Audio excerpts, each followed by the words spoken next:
আমি বিএনপি হিসেবে এখানে আসিনি, আমি কোনো দল রিপ্রেজেন্ট করছি না। আমি রুমিন ফারহানা, বাংলাদেশের একজন নাগরিক। আমার তো অধিকার আছে প্রতিবাদ জানানোর, আমি সেই প্রতিবাদটাই জানাতে এসেছি।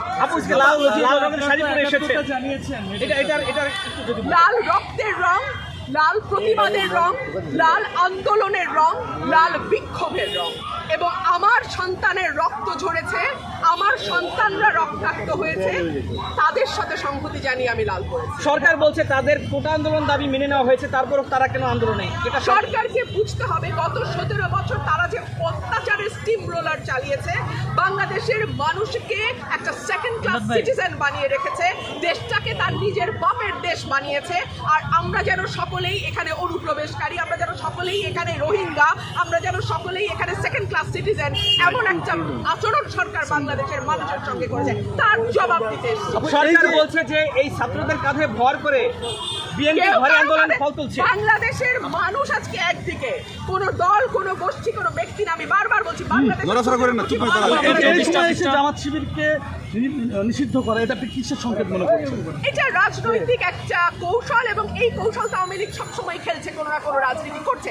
এত বছর ধরে তারা জামাতকে নিষিদ্ধ করেনি, এই প্রশ্ন তো সুশীল সমাজ তুলেছে যে কেন করা হচ্ছে না। তখন তারা বলেছে এটা আদালতের বিষয়। আদালতের বিষয় যদি হয় তাহলে এই কোটা সংস্কার আন্দোলনের মধ্যে আদালত তো কিছু বলেনি, কেন নির্বাহী আদেশে তারা নিষিদ্ধ করলো? এক।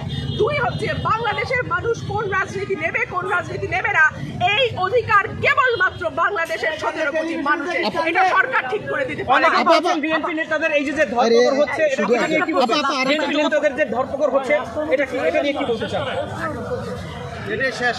বিএনপি নেতৃবৃন্দদের যে ধরপকড় হচ্ছে, তারা বলছে এটা ধরপাকড় হচ্ছে না, বিএনপি নেতাদের ধরপাকড় হচ্ছে, আমাদের বাচ্চাদের ধরপাকড় করছে, আমাদের নিরীহ জনগণকে ধরপাকড় করছে। ধরপাকড়টা করছে না কাকে? গণগ্রেফতার করছে, সাধারণ মানুষকে গ্রেফতার করছে, কাকে করছে না? সরকারের দিকে বলা হচ্ছে যে কোটা সংস্কার আন্দোলনের মাধ্যমে আপনারা রাস্তা শিক্ষার্থীদের উপর ভর করে ক্ষমতায় যেতে যাচ্ছেন, এই নিয়ে আপনি কি বলবেন? বাংলাদেশে কে ক্ষমতায় যাবে, কে ক্ষমতায় যাবে না, এটা নির্ধারণ করার একচ্ছত্র মালিক বাংলাদেশের জনগণ।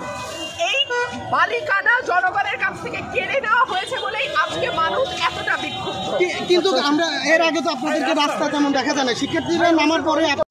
তো দর্শক, ব্যারিস্টার রুমিন ফারহানা তিনি কিন্তু বিএনপির একজন নেত্রী, তিনি কিন্তু বিএনপির নেত্রী হয়েও যোগ দিয়েছেন ছাত্রদের সাথে কোটা আন্দোলনে। তিনি কিন্তু ছাত্রদের সাথে দীর্ঘ 1.5 ঘন্টা বৃষ্টিতে ভিজেছেন এই কোটা আন্দোলনে দাঁড়িয়ে থেকে। দর্শক ভালো থাকবেন, বিদায় নিচ্ছি এখানেই, আল্লাহ হাফেজ।